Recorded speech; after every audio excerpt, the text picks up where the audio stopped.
Waheshimiwa wabunge, naomba tusimame.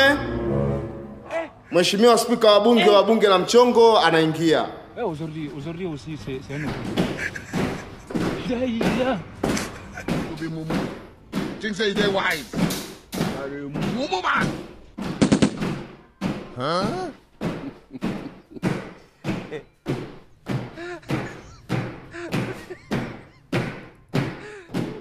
Asanteni waheshimiwa wabunge. Naomba tukae.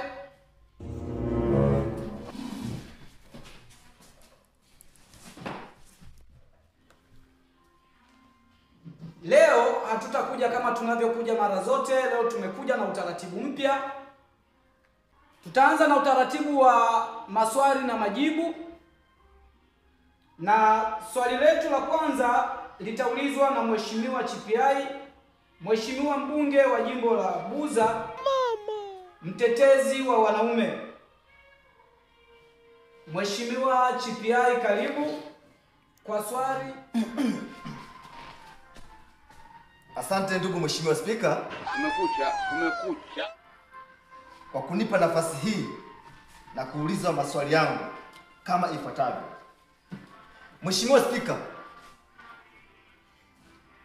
nimepokea malalamiko kutoka kwenye jimbo langu la Buza. Utakuta mwanaume anamtumia mwanamke nauli kwa lengo la kuja ghetto, ndugu Mheshimiwa Spika. Ila cha kushangaza Mheshimiwa Spika, mwanamke huyo baada ya kupokea tu nauli utakuta simu apokei, message ajibu, mwisho wa siku Mheshimiwa Spika na simu anazima. Ndugu Mheshimiwa Spika, mwanaume huyo hapo utakuta ameshatumia mchuzi wa pweza, ametumia ankasusu. Na ndugu Mheshimiwa Spika, isitoshe mwanaume huyo ametumia kifurushi ambacho ndani yake utakuta kuna miogo, karanga, nazi pamoja na karoti. Mheshimiwa Spika, sasa ndugu Mheshimiwa Spika, je, ndio haki kwa wanaume? Asante kwa swali. Swali lako litajibiwa na mbunge Mheshimiwa Kichachuo, mbunge wa jimbo la Mang'amang'a. Karibu kwa jibu. Nakupa dakika 2 za upendeleo kwa ajili ya jibu. Karibu. Asante Mheshimiwa Spika kwa kunipa nafasi ya kujibu swali hili la Mheshimiwa Chipiai, na nitajibu kama ifuatavyo. Unakuta mwanaume unakutana naye Facebook, Instagram, TikTok na kwingineko. Humjui yukoje, ana maisha gani, anafanya kazi gani, anakutumia nauli uende kwake. Slice tu. Mheshimiwa Spika, hivi inahusu hata kama ungekuwa ni wewe. Hebu acha ushamba bwana. Mimi ni hayo tu Mheshimiwa Spika. Asante Mheshimiwa mbunge Kichachuo. Lakini Mheshimiwa mbunge Kichachuo, naomba upunguze ukali wa maneno.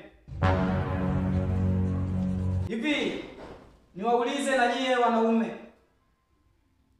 unawezaje kutuma nauli na ukatuma na ya kutolea kwa mwanamke ambaye humjui? Umekutana naye tu Facebook, TikTok, Instagram. Hujui alivyo. Umependezeshwa tu na picha zake za fotografi. Wewe tayari umeshatuma nauli. Kisa una vifurushi umeshaviandaa. Na kuona Mheshimiwa Kicheleko na Kimuhemuhe, kama una jambo unataka kuliongezea hapo, naomba nikukaribishe Mheshimiwa Kicheleko, mbunge wa jimbo la Kipalang'anda. Naona kama una kimuhemuhe, una jambo unataka kulizungumza, nikukaribishe dakika 1. Asante ndugu Mheshimiwa Spika kwa kunipa nafasi adhimu kwenye bunge lako la mchongo. Na nikirejea kwenye swali la Mheshimiwa Chipiai. Ndugu Mheshimiwa, mambo kama haya pia yanatokea jimboni kwangu. Wamekuwa wanaume wakifanyiwa mambo kama haya. Kwa hiyo Mheshimiwa Spika, Mheshimiwa Chipiai yuko sahihi. Asante sana Mheshimiwa Spika. Asante. Naomba niwaambie kitu kimoja. Hizo pesa mlizokuwa nazo mngewatumia wazazi wenu, wangewapa pongezi kubwa mno. Ila kwa staili hii, huo ni ushamba. Acheni ushamba wanaume.